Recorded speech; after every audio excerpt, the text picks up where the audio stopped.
they want to.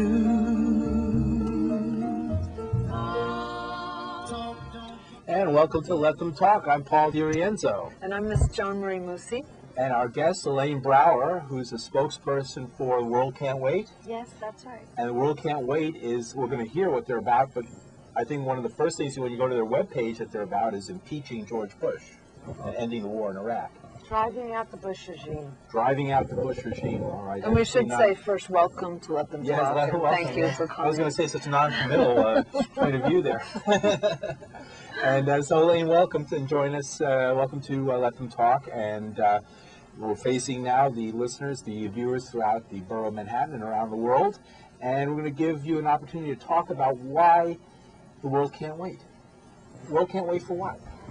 Well, the world can't wait to get rid of this administration and all the atrocities that have been committed for the last 5 years. There's a long list of them, including torture, lying, spying on Americans, the deaths of Iraqis, the deaths of our soldiers. Well, how do you respond to somebody that would say George Bush is in the last 2 years of his administration, it's a lame duck, it's a Democratic Congress, how much harm can he do? What would you say to that? Well, that's really being naive. He can do an awful lot of harm, as we see. They've moved 2 carriers into the Gulf to attack Iran. It's the same rhetoric they used for Iraq. So we all need to get ready because they're going to start probably some sort of mild nuclear weaponry attacks on Iran. And our soldiers are sitting ducks. And there are 1 million, if not more, Iraqi refugees that have gone to Syria, Iran, Jordan. So if there is a war with Iran, which looks like it's pending, they're all going to be in great danger. The Middle East is an explosive device right now. I'm really concerned about that. Plus, he can do a lot of damage as far as, in 1 week, just 1 week, there was 1,000 Iraqis reported dead. Reported. So, that's... Well, do you hold any hope for the Democrats solving the situation in a... well, I tend to like to be a little bit of an optimist, even though I'm part of Drive Out the Bush regime. And I joined them because I felt that that's really how I felt in my heart. My son went to Iraq. He did 2 tours overseas as a Marine. And I knew that the only reason we were in that situation because of Bush and his warlords in the administration. So I don't think that the Congress can stop them. I think it's obvious that he's just going to ignore what everybody wants and what everybody says, and he's a tyrant. And the only way we're going to end this war and any future wars is to drive him out of office. Do you think that it's possible because impeachment is a very legalistic method, and it requires the Democratic Party, the other party in the Senate and the House, to go along with the idea of impeachment. In fact, when you mean the people can't just bring it up? Yeah, they can bring it up as a moral prerogative. However, legally, it has to do with bringing impeachment. Really, is bringing somebody up on charges. It's bringing the president up on charges, and then impeachment would then lead to a trial in the Senate, as what happened with Bill Clinton. Right. And there, with Clinton, you had a very determined Republican opposition that wanted him out. And during Nixon's time, when he faced impeachment as well, in his case, it was even his own party was turning against him because it was so obvious what was going on. It was something that needed to be. We won't get into the whole Vietnam thing, but obviously that was a situation that was out of control, and the ruling class felt they had to deal with. But now, I don't know. Are the Democratic Party or the Democrats really committed to ending the war? Are they committed to removing George Bush, sitting president from office over his conduct of this war? Well, I think there's 2 responses to that. I think what happened with Nixon was that there was such a mass movement from the grassroots all over the world, especially in this country. Campuses shut down, businesses shut down, people were out protesting. And what happened was, from what I understand, Agnew was considered Nixon's impeachment insurance, and the Republicans turned on him and asked Agnew to resign, which he did. And then they cut a deal with Ford, and Ford was was agreed to be the vice president who was going to pardon Nixon. They all knew this was coming down the pike. They're much smarter than we give them credit for. So I think what we're seeing is deja vu. What we need is a grassroots movement. We need mass mobilizations on the campuses, in the streets. It's the only way that people are going to get their message across. And I think that generally the population in this country is sick and disgusted of the regime and of George Bush. People can't even watch him anymore. He's got the lowest approval rating. And Cheney has no approval rating. I think it's like 5%. Well, what does that make Cheney the president? If we get rid of Bush? I mean, I'm making devil's advocate type of question. Well, a lot of people are saying Cheney is Bush's impeachment insurance. That's true, but if you're watching the Scooter Libby trials, I see it happening all over again. It's possible that Cheney could either resign or be forced to resign over what's going on with the Libby trials. So it is almost like deja vu. Something's going to come up in the next week or two. Nancy Pelosi as president? Well, no, I think what'll happen is Cheney will resign, and then they'll have to appoint a vice president. They'll all have to reach a consensus, and it's going to be that all over again. We just have to be very careful who they pick and who they cut deals with to be vice president to George Bush. Well, I remember what they said in the 70s about be careful who you buy a used Ford from. Now tell us something about the picture behind us. Well, yeah, that's a rally, and is that the D.C. rally, I think? I believe so. Yeah, that that's was the D.C. rally. Yes, just recently. No, this is the trees are green. This is a while back. I have to say, I just grabbed it off the internet. Oh, that might be the April 29th rally here in New York City, where there was about 300,000 people there. It was one of the largest rallies, if not in New York City. That's right behind us. By the way, that's our phone number, 212-757-1538. Some folks have tried. We'll try to take your calls in a moment. Somebody's trying now. I want to give it a shot. See how courageous we are. And we'll take a call. If they call again, I guess we'll wait. And I want to ask some more about your group, World Camp, where you're in the midst of there's a speaking tour going on with various members. And the speaking tour is going around the country. What's it about? Why are you having this speaking tour? What is it? Well, it's to raise the consciousness of this generation. One of the things, like we talked about, was the campus revolutions back in the 60s and 70s. Campuses today are very quiet for a lot of reasons. They either don't understand what's going on, or that they have to pay a lot to go to school these days. So we put the request out, Mission for a Generation. We have 5 speakers that can go around the country and educate the students on campus. And just in the last 2 days, they've spoken with 240 students, and I'm not sure the count today. They're in, I believe, Chicago, and they're headed to California. As soon as we put it up on the website and as soon as we handed out information about it, they had 50 colleges signing on for this speaking tour. Wow. So they're waiting for information. And what do you hope for the students to do? To mobilize and get out in the streets? Yeah, well, what's happening is February 15th, UC Berkeley initially started a campus shutdown.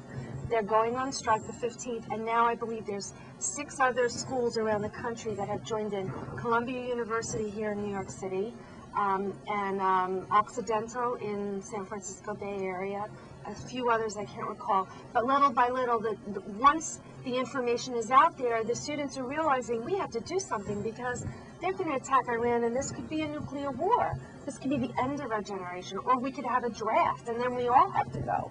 So they're starting to weigh the facts and see what's going on, that it really does affect them, and they don't like to see the death and destruction around the world either. So I'm very happy that we're having these campus shutdowns, and anyone out there who wants to speak to Mission of Generation Tour, you can go to our website, worldcan'twait.org. There's all the information there. We have 2 months ahead of us where we're booking college campuses around the country. Take a call now. I think we have somebody coming in. Hi, you're on. Hello? Hello, how are you? Good. Good. I take it you're opposed to any kind of a military action against Iran under any circumstance? Well, I'm not a politician, but I would think at this point, from what I know, I wouldn't think it was proper. I see. I'm sorry, forgive me, you didn't think it would what? I don't think that military action at this moment is the right thing to do. Well, would you rather wait for them to bomb us first or bomb Israel first, then would a military action, if we're still alive, be considered all right by your opinion? Well, you have to remember, we have about upwards of 150,000 troops right now in Iraq, which is, they're sort of sitting ducks. So if we attack Iran, they're going to go right in there. They have a 1 million-man standing army. Plus, they have weapons that Iraq didn't have and that Afghanistan didn't have. They're going to go right in there. Well, wait a minute. You're saying, hold on, you're saying that Iraq and Iran didn't have any weapons, okay? Now, they found 500... No, that's not what she not said. what I said. She said that Iran has weapons that Iraq and Afghanistan did not have, that they will put on more of a fight. They have a 1 million-man standing Okay, army. all right. Well, then let me ask you a question. Okay, you know, there's an old expression. It says if you don't learn history, you're bound to repeat it. Now, there are people who say that the attack in Iraq was wrong, even though they broke 17 resolutions, okay? Putting that aside, when Abraham Lincoln attacked the South was a sovereign nation. They wanted to secede from the Union, the same way we seceded from England, okay? So when you really get down to it, the attacks against the South, they were unjust, they were illegal.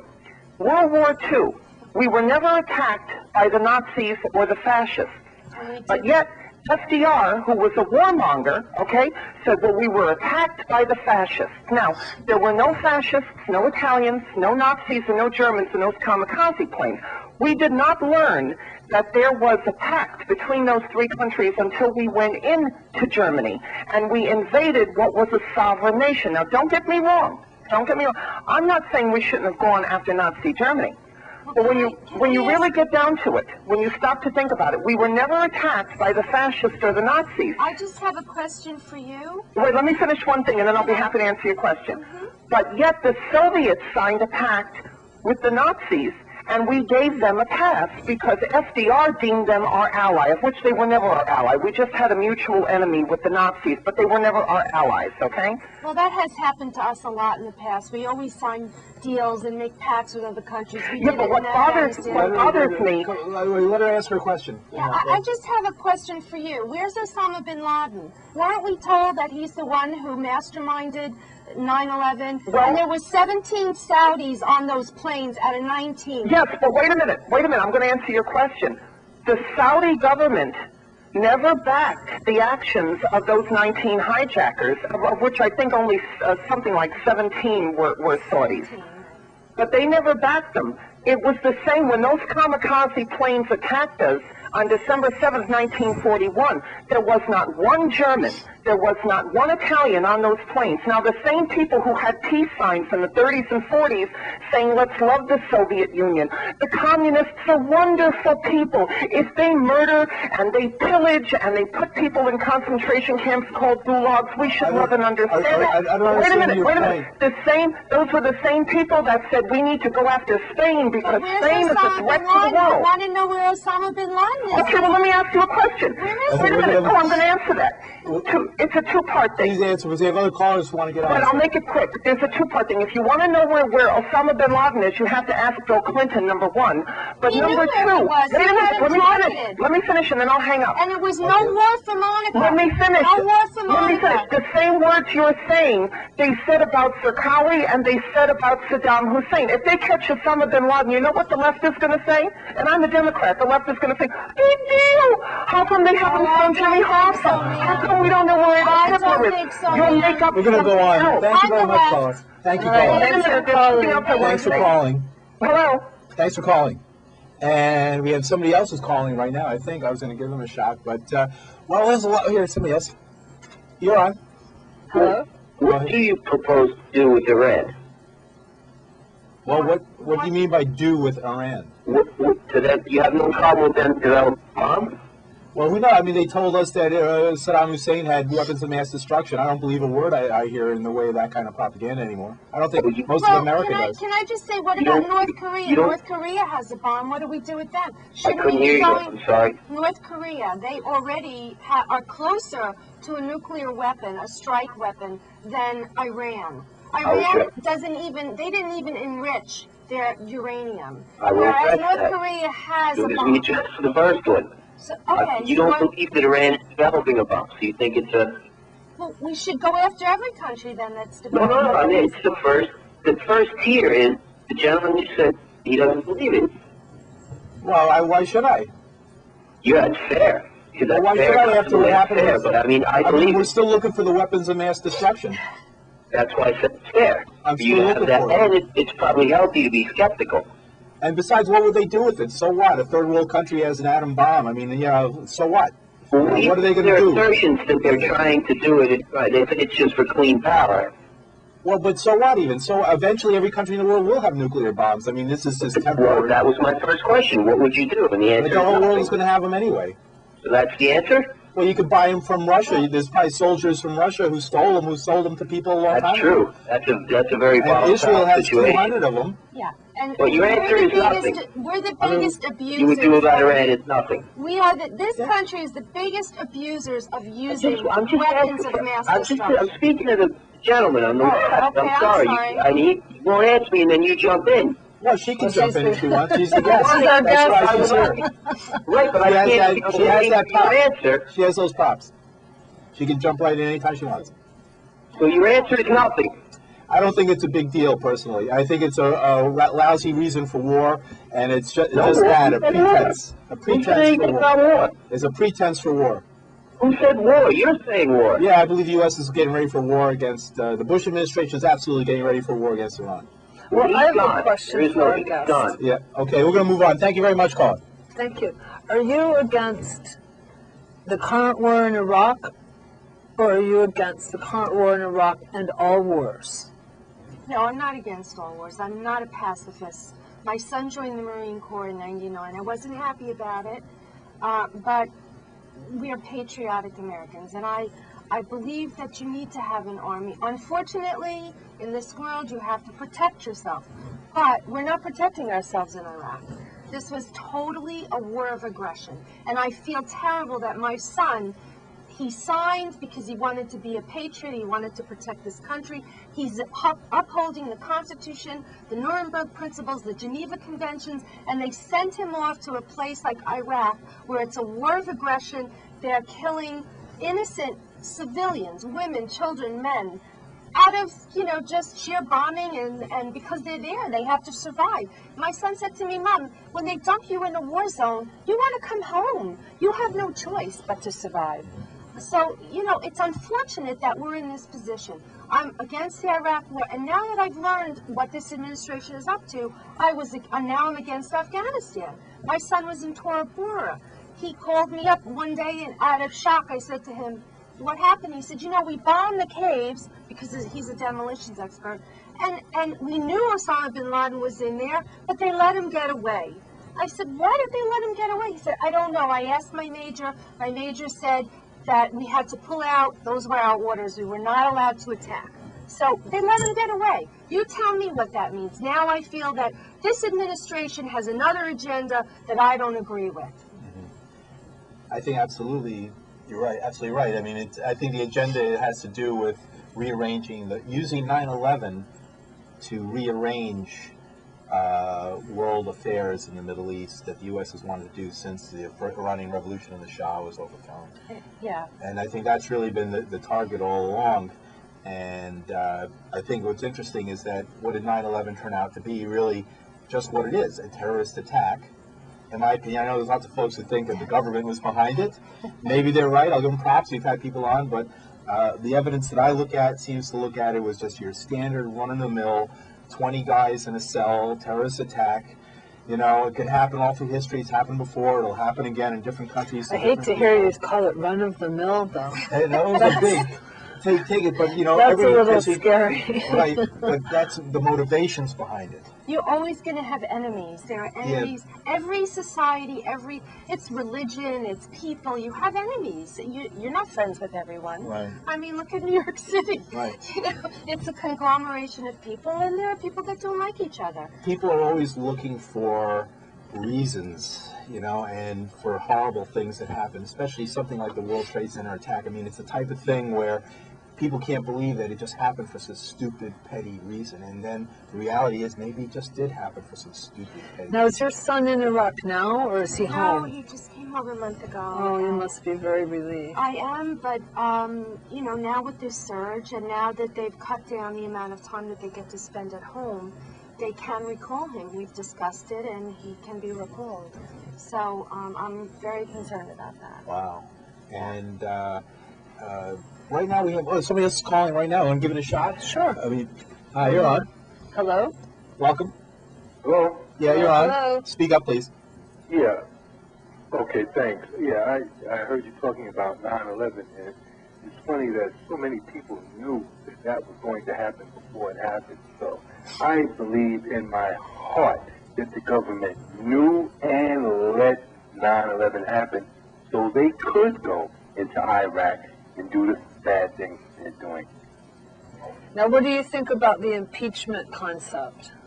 Oh, I wish they would impeach this crime family that's in the government, in the White House right now. The Bush administration is definitely a crime family. Condoleezza Rice, Wolfowitz, and all of those people. Cheney, he's a demon, and they should impeach those people. Well, that's good to hear. Glad to hear it. And they should be impeached for war crimes. That's what's going to be important, what we impeach them for, because No doubt about it. They should be impeached for war crimes. Those are war criminals that are running in the White House right now. And I'll just hang up on that. Thank you All very right, much. thanks for the call. All right. And we have another And this- caller coming in? Okay. You're on. Hello? Hi. Hi. How you doing? Yeah, I have a question for your lady guest there in the middle. Great. Elaine Brower. Elaine. Yeah, Elaine. Can you take a top off? Oh, God, I got it. I saw that one coming. We'll discuss it later. And not for mixed It's one company. of our big fans. One of our fans. Okay, yeah. Let's talk a little bit more about this impeachment measure and what we mean by impeachment, because obviously the type of impeachment I think you're talking about is less the type where we'll have Hillary Clinton banging the gavel on having George Bush removed from office. I don't personally see that. Maybe there's a way of getting to her, but I don't know. I think they're all in favor of this war. I think both Democrats and Republicans seem pretty much equally in favor of going into Iran. Maybe they're having differences over what date to do it on, or to go through this border or that border. But I don't think presidents are impeached anyway by votes of Congress. Ultimately, they are by the people. And is it possible to take what's out there? And I think there is a feeling of real trepidation about what's going on in the Middle East right now. And do you think it's possible to get the type of public outcry that will force the hand of the powers that be? Well, one of the things that's happening, and we're also part of that, each individual state now has come to close to passing legislation on impeachment. Vermont is March, they're voting. New Mexico, I think, is voting this month. And it's rolling. It's rolling through the country. And what happens when they do that is they force their senator that they have to then present these articles of impeachment one by one. So if New York does it, which we're trying to work on, Senator Clinton is going to have to go along with it. This is a very slow process. It's a very cumbersome process, but people are starting to pick up on it. They feel anything that they can do, and it's really heartening to see that the masses, especially Vermont, New Mexico, California, we're doing it in New York, New Jersey is next, I believe. It's going to happen, and it's starting to pick up. And World Can't Wait to talk about the Bush regime is taking it one step further. We really believe that if you're going to impeach them, you've got to make an example out of them. They are war criminals. So many millions of people have been displaced, killed, murdered, including our soldiers. Iraqis, I mean, could you imagine if they attack Iran? Iran is a thriving country. Tehran is a beautiful city. How could they possibly even want to bomb them? So I think people will get angry enough. I really do. I see it happening.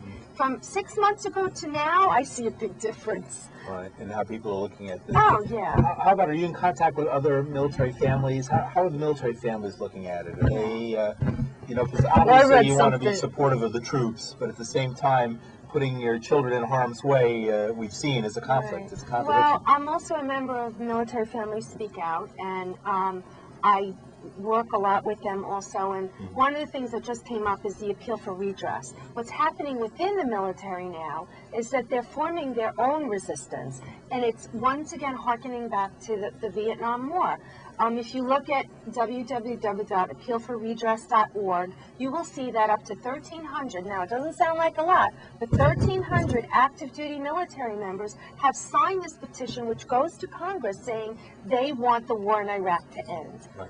Now, you also, this trial that's beginning, have you been following the Wahada trial? Right. Lieutenant Wahada is the first officer to refuse deployment to Iraq. Based on he studied about the Nuremberg principles, the Geneva Conventions, and he felt that it was a matter of conscience. He did not want to order his soldiers to commit war crimes. And on Saturday, we held an event at Brooklyn Law School where we did a mock tribunal, and we were able to present the information and the motions that the defense wasn't able to present in Fort Lewis, which was basically explaining what made him make his decision. He just didn't wake up one morning and say, oh, I don't think I want to go to Iraq today. It took him a long time. He's a commissioned officer. And what's happening now, people are watching this trial. Not a decision to be taken lightly. Not at all. No, it's not.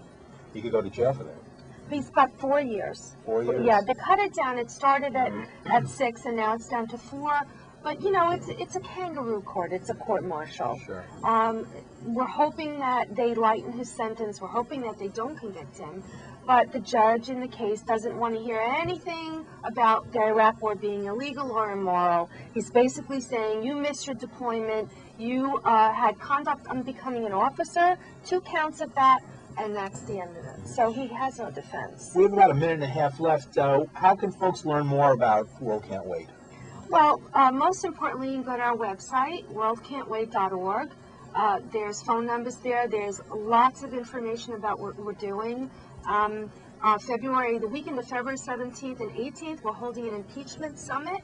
Everyone in New York City, you're welcome to come. Go to the website. We don't have a location for it yet, but some really important people are going to be showing up there. It's a coalition on impeachment. We're working with After Downing Street. We're working with Democracy Rising, Democrats.com, Gold Star Families for Peace, the Granny Peace Brigade, the Grannies Against the War. It's a building movement. So please go to our website, worldcan'twait.org. All right. Thank you very much, Elaine Brower. We have about 20 seconds left.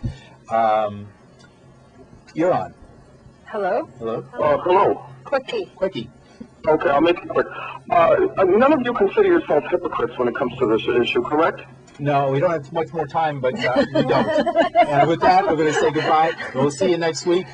Join us next week with Professor Erwin Corey. That's right. He's our It's going to be special a really guest. fun show. Yes, we're going to have a great show. Hope to see